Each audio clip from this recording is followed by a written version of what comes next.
He's so Vaeni. He's so Vaeni. Aloha, aloha. Jeremy Vaeni here for another He Is So Vaeni. This is one that I have not watched. It is called Non-Duality, Timelessness, Seeing Through the Illusion of Time. I would like to do that. I'd like to see through the illusion of time. So let's get to it. Oh, and then afterwards, if I remember, because I ain't coming back here to record this once I forget. Go back down to the house. This is a separate building. I'm not coming back up here. So hopefully I'll remember to get to a question that somebody had in the last non-duality episode I did with Suzanne or Susanna Non-Dual. Somebody had asked a question in there, and I want to answer it. But I want to look at this first, so hopefully I'll remember. All right, let's go. Hi everybody, I'm at the bus stop and I have some time, so I thought I would go ahead and finish up on talking about time. Although I am getting a few questions coming in, so those questions, if they're real specific, they will be in the question and answer video that I will do. So in the previous video at the bus stop, I did a video about time, and at first I described what would be the apparent time. So the apparent time is an illusion, but it's what we experience here. So our experience is linear, so that we are born and we live this life, and then at some point we die. Okay, so I like that this is so important. She had to like film this in her car. It's like, I got to say this immediately wherever. I'm at a supermarket right now, but this. So I just want to throw in here that First Nations cultures, all of them. I was going to say, I don't know about all of them, but pretty much all of them, do not see time that way. You live, you die. Like, we are surrounded by our ancestors. I think some also say future ancestors, you know, as we would see them as future ancestors, but certainly those who have gone, you know, exist around us. And so the sense of like, you live, you go through life, you die, and that's it, isn't really true for them. And if they're correct, not true for us either. But anyway. That is the apparent time that we are experiencing. And even within the story of the apparent time is that story that I described about time all occurring at once, like the past, present, and future all happening at once. That is also part of the story and apparent time. That is what's being discovered through science. And it's also been seen from where I'm sitting. I've seen that, but the reason I describe that, even though it is still within the story, is because as soon as you pull that card out of time, that it's not real, that everything is actually happening at once, even within the story, without knowing anything about non-duality or anything, just knowing that your past, present, and future are all occurring at the same time. And that would just also just pull that card out and everything would fall, showing that there can't be anything happening. You know, everything's just already as it is. Well, I guess in that sense, then she is talking about what First Nations people already know, which is like past, present, future are already happening all at once, and it's encapsulated within the framework of ancestors, or, you know, we are our own ancestors at some point. With that realization, it could also be seen that no one is actually doing anything, or maybe it could be thought of as it's already been predetermined, because if all time is already existing at one time, cause and effect and all these things kind of just fall through. So that is why I mentioned that. But now today I will talk about timelessness. So timelessness is what's really seen when you have like a non-dual experience like I had. It was a shift, and now even that is a story within this story, because I'm no one that had any experience. There's no one here. So all of that is not even real. But for sake of talking about it and me being here on camera speaking about this, this is what happened, that I had this apparent shift where certain things were seen for what they clearly were. So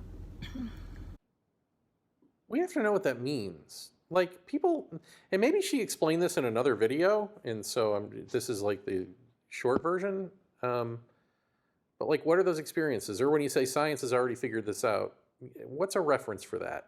Like these things that are just thrown out there that are generalizations, we need actual specifics. One thing that you see as soon as you realize that there's no self, and it's not even that you realize it, it's just some kind of knowing or something that happens. It's like, I was wearing my sunglasses and this is how I was living my whole life, and then all of a sudden I lift them up and it's like, whoa, okay, this is how it really is. That is what that shift is that I'm describing. Nothing really changed, maybe just the clarity of some things. So in that clarity, it was seen that time is completely an illusion, completely false. It's not real. A lot of things are just not real when there's only one. So they're just... And how did this happen for her? What are we talking about here? Was this DMT, psilocybin? Like, was it meditation? Was it a spiritual thing? Was it just you got conked on the head by a coconut? Like, what happened? Is the one. Okay, so if it was just one, like let's just say this is the one, of course it would be a whole lot bigger. It just in my mind is what I'm assuming. It'd be a whole lot bigger because it contains everything. It contains infinity. Everything is here in the one. If there is just the one, there is nothing other than the one, just what's in the one. And the one, what's in the one is the one. So there is no other to perceive time, motion, or anything happening. So this one is actually nothing, and it can also be everything at once. It's both. And that is what I'm talking about. And with that, literally everything that is here that we're experiencing, me being here and living this life and having these birthdays and moving along in time, is completely fake. It's not real because there just is the one. There is no more years to get to. There's nothing else. It's not moving anywhere. It's just the one. And yet you're going to have birthdays and get somewhere. So that's going to happen. I mean, the idea, and maybe she'll get to this, I don't know, but the idea, because so far it's correct. There's one, that one is nothingness. Nothingness is being, nothingness is consciousness. What is consciousness doing? It's being. What is it being? All things. So, correct. But the all things that it is being is an illusion, but it's a necessary illusion. Because what is oneness being? What can a solitary one be? Consciousness? It can't be more of itself. It has to be difference, or we would say the illusion of difference, differences.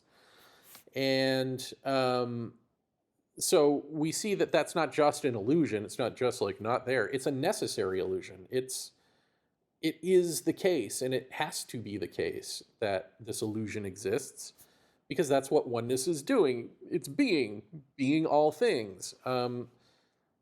So yeah, I think, and I don't know that she's, maybe we'll see in the next few seconds, there yet. But I've seen too many times through the millennia of people who get hooked on this word illusion and then think like, well, nothing is real, nothing physical is real. And it's like, It's yes and no at the same time. It is and it isn't. I mean, you're here. Deal with it. Okay, even if it was just the one, it's not moving in any direction, and if it was, there would be no purpose, no meaning. So all of that falls through. Time has no relevance to just one. So if I was to ask, how old is the world, or how old is the universe, or whatever, that would be in this story that we are perceiving with time. When there's just the one, which is everything and nothing, for me to ask anything about time is kind of like an irrelevant question. It just doesn't make any sense to just one, How would there be time? How would there be anything to get to? And even if there was, why would it matter? It's only one, and who would ask? So Okay, so this is getting back to what I was just saying. The thing that's important about remembering, necessary illusion, that the oneness is being that. So, I mean, to say like it's irrelevant to the one, no, that's like saying my body is irrelevant to me. Like if I suppose there's a me in this vessel, my body is irrelevant. Well, no, you're pretty much conjoined twins. If you believe that you are a soul, and I'm not saying that I do, I'm just saying if you believe that and you are in your body's kind of important to you, right? If you're just a projection of the brain, then you definitely, your body is all you got. But either way, there's a relationship there.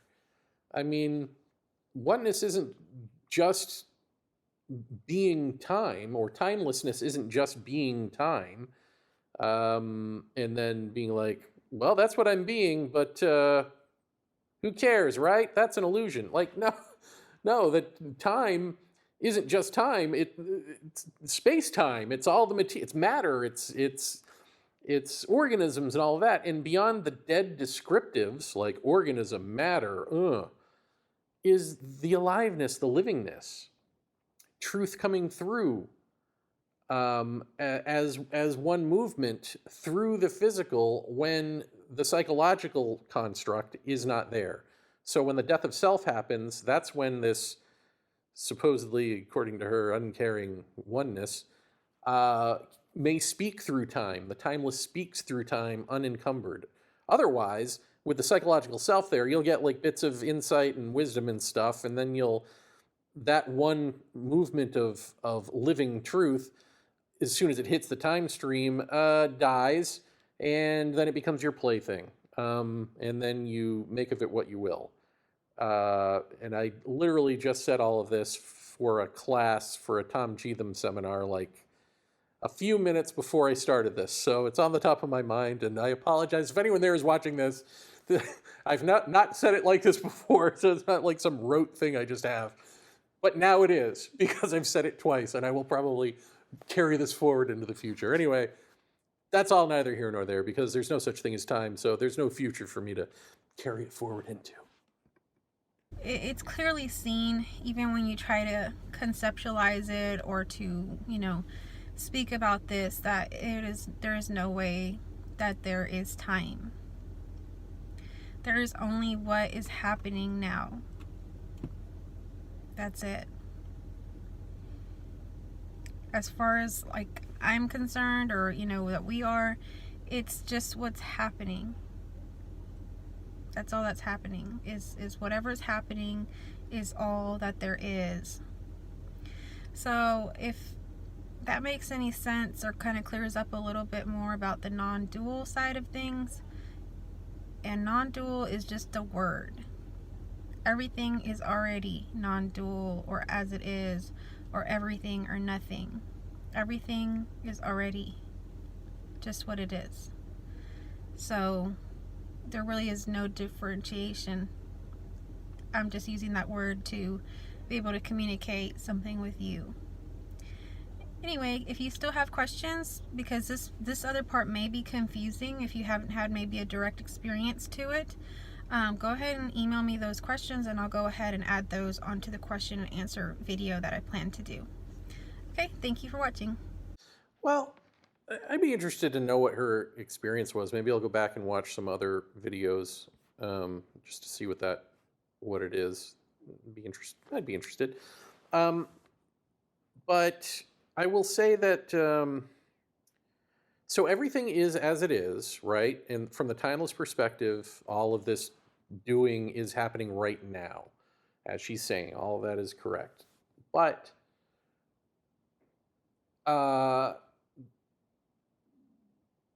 is it not also the case that when one wakes, that you were predicted in that scenario? You are predicted. Everything you're going to do is already happening. But if timelessness, if the psychological construct isn't there, so let's put it this way: the body is already time. It projects a psychology. It projects a person. We call it the ego, but then you say that and people go, "Oh, arrogance! I got rid of that." And it's like, no, ego, you, the self, the whole thing, you dummy. I digress. The self is as a psychological construct, is a projection of the body, of the brain, in time. So time is already of time. It's projecting a self that is of time. When the self dissolves, when the brain understands that this self, if it so cares, if it cares at all about, seeking meaning and stuff, seeking the timeless, realizes that it cannot touch the timeless with the seeker, then the brain body dissolves the seeker. And in that moment, timelessness then becomes the case. Is that a moment that is predicted in time? Or is that a moment out of time? Are you now the body that is within time, and timelessness being the case? Is that novelty? Is that the new? Boom! I am back here at La Casa de Recorda. So I did come back here, but I didn't come back here to record the answer to the question that somebody had in a previous show thread. I came back here because I was finished with this episode, and then our friend here, what is her name? Well, School of Scarlett. Our friend here at School of Scarlett put out a video about her experiences called The Void in What I Saw, The Heart of Creation, Unconditional Love, Non-Duality. And I watched it because I wanted to know what. I didn't expect to be coming back here to do something on her again. So I scrapped the end of this episode, and this is the end of this episode, and it's a warning. Obviously I don't know this woman, but, well, let's just get into it. I'll just say that I'm skipping to the part here that's really troublesome. She's already described nothingness as a feminine energy, which it is not, but then there's this. So, when I had my first non-dual awakening, this was after a non-dual twin flame union. Now, when you come into union with your twin flame, everything goes to oneness. Uh-oh. Twin flame union. Now, twin flames is something that I've seen here and there, bandied about, and I'd always sort of wondered, where is this coming from, this idea of twin flames, which is basically like your soulmate. But it's more like you're, two halves of a whole, less a mate and more of a Siamese twin, somehow, in the cellular way, to make up a word. And then I saw on one of them their streaming services a documentary on twin flames and sort of the origin. I don't know if it's the origin story, but it's definitely the where has this become at least repopularized. Perhaps it was the thing back when, I don't know. But now it's been popularized or repopularized by an online, arguably cult. I mean, this is kind of what the documentary miniseries was about, is this a cult? What is it, a pyramid scheme? What is it? Whatever it is, it has nothing to do with anything authentically, quote unquote, spiritual. So right away, I am well, I'm put off by the fact that she doesn't know what nothingness is not. And now we've got twin flames, and so now my alarm bells are going off. Okay, you come into union with your twin flame, so everything becomes one. Now, a step further from that is a non-dual realization. So that's not a non-dual anything, that you come together with your partner and realize that you are one. That's nonsense. You realize that everything that you see here, it's not real. It's totally empty. It's emptiness as well as fullness. It's a projection, an image, like a rainbow being projected. It's something there, but it's essentially nothing. And what's seen in that space, or what I got to see in that space, or what was experienced, even though it was still an experience, which is duality, was a feeling of an empty space, a totally empty, void space, a space of no sound, a space of no colors, of no experience, it seemed like. So in that space is the birth of creation. So nothingness is nothing. If there is a you, just like she said here, it's still duality. There's still a witness, or whatever she is at this point, experiencing this. That means it's more of a simulation than the real thing. The real thing is nada, nothing. And when that nada, nothing becomes a self-aware, then there is the beginning of experiencing that which she is sort of describing here. In other words, I'm left with two choices about her and people who make claims like hers, which it's either they've read a bunch of stuff or gone to like workshops and seminars and listen to lectures, all of that. They've got an interest in this, and they're claiming to have had an experience that they're lying about and making up, or that they imagined really, really hard. Because I know plenty of people who are like, what? Dreams are just like reality. Like daydreams to them are the same thing. This is how we delude ourselves, folks. So that's option one. And option two is that she had an experience like this, which, could be had through various plant medicines and DMT and that sort of thing, or it could happen to you spontaneously, perhaps, in some way. But however that comes about, if it's not you experiencing the whole of creation coming from nothingness, you as that, not you seeing it, not you kind of seeing it and feeling it, not you kind of partially having an aspect experience of it, but all of it. All of it is you. It's not just you see it, you are that. And the you are that is not just the big picture of like the universe big banging into existence, but all of the life objects, all of the matter, however cold we want to put this. You are seeing and being from the point of view of all of those aspects at the same time. And also you're aware of you, because that's non-duality. Now you are there, but you are all. So not just little you having this experience, you are also the all. But the nothingness part of that all is literally unconscious, anything, until it becomes conscious.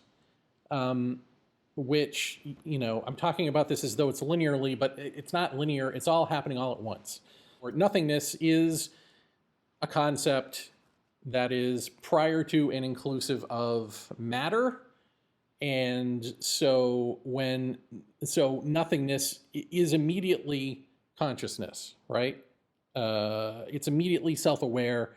But to say immediately, there's also the aspect of it that's not. I don't know if this is making sense, but I mean, you can see it unfolding easily linearly, but it's all happening all at once. There is no linear. But in any event, it's you.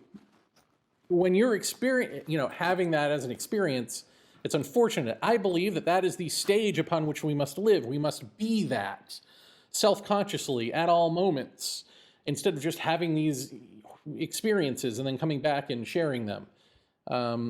And especially these second person and third person type experiences of like, not the first person self-identity as that, but I'm there and I kind of feel non-dual, but I'm still there. You know, this sort of thing, because you're not that in those instances, they're open to translation. They're open to interpretation. They can actually make you nuts if you're not careful. You can go down a lot of rabbit holes now, because now you've had this experience, but you've had it with your partial, crappy psychology, you know, whoever you are that just went into that, as opposed to like working out your psychology, being the whole expression of a human being, properly contextualized in heart, not in brain.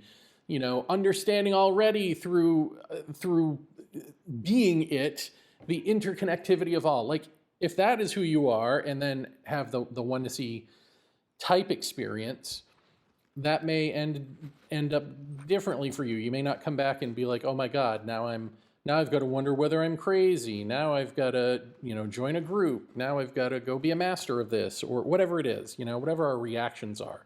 Now I'm lonely. Now I'm fearful. How do I tell anyone about this? Like, those are all a product of it not being you, of it being an experience that you have. When it's you, there's complete, total clarity, because you are clarity, not you're having a moment of clarity that because you're a screwed up person, it's not actually clear what's going on. You know what I mean? You are that clarity. And the unfortunate thing then is, like, people can either have these experiences, pretend to have these experiences, teach about them based on what they've heard, and then if you have an authentic experience like that, then you're drawn into like twin flame crap or whatever they're selling, because you hear it in your search for answers of like what just happened to you, and you go, oh, that must be what this is, because she's talking about the same thing I'm talking about. And this is how we trap ourselves over and over and over again. So let's listen to what in my opinion, is this woman's trap. And that was what I experienced, that everything that we have, that we experience as physical, true reality, is actually coming from this void of emptiness, this void of feminine emptiness, which is the void space, which is essentially equates to the womb space in a feminine being. Well, that sounds nice, but that's just not true. I mean, that just isn't true. Nothingness is nothingness. It's genderless. I mean, it makes sense to us to think of like life givers, women, feminine energy, right? But that just isn't the case with this ultimate. It is genderless. So everything that's creating or being created in this world is coming from this space. The feminine does have her stamp on everything that you place your eyes on here in this reality. But again, we have been so male or masculine dominated in our societies and cultures through patriarchy, through religion, through many different programmings that have been going on in this world, that we have not given honor or reverence to the feminine or the feminine beings for everything that they are actually doing here. And these things are going to begin to switch and change as you see in your reality here and now. The change has already begun happening, and it's been happening. So we're returning back to the feminine. But as we return back to the feminine, whether you are a masculine or a feminine being, it's important to understand this polarity, because it is occurring in everything around us. And it will help you to make sense of your reality a lot more. So I want to offer something to you. I'm offering a feminine activation course. Oh, okay. That's why I just sat through all of that nonsense. Because I can get more of that nonsense in a course, which probably costs, I don't know, what's the word? Money. No, none of this is, I know it all sounds good. We live in the day and age where this sounds good. But that's exactly what it's appealing to, is the mind of this day and age. So I cannot endorse any of this. So I guess the next time I will get to whoever it was who had a question. I will get to that in the next episode, I promise. But for now, just know that nothingness really means what it says. And so there is not a male or a female quality to it. And twin flames, stay away from it, from the whole thing. It's sketchy. I'm just saying it's sketchy. And also, I guess just be aware. I know that I don't remember what the question was, and I actually don't have internet going right now, so I can't look it up. At the heart of the question that the questioner has, and I will answer next time, is the question of, like, how are you supposed to know what's what? And, like, you hear all these buzzwords and all this stuff, and, like, how are you supposed to know, like, what's legit and what's not? And I would say that I will answer that in the context of the real question you had before, like I keep saying over and over again. I don't know why I'm repeating this. But for this, I would say when somebody says they have like a big, huge experience, what I saw, the heart of creation, unconditional love, non-duality, the void and what I saw, and they don't actually describe anything, that should be a red flag. Like, there are people who are like, oh, I had this amazing experience. You can't even put it into words. Well, the fact is, the thing you can't put into words is the first person identity as.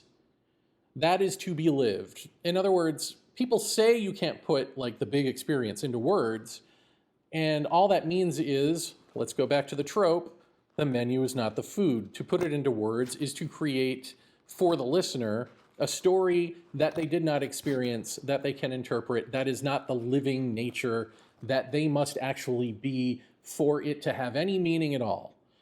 That is the meaning behind you can't put it into words. But because we hear you can't put it into words, we just say, like, I had this big experience. I can't put it into words. It was just amazing.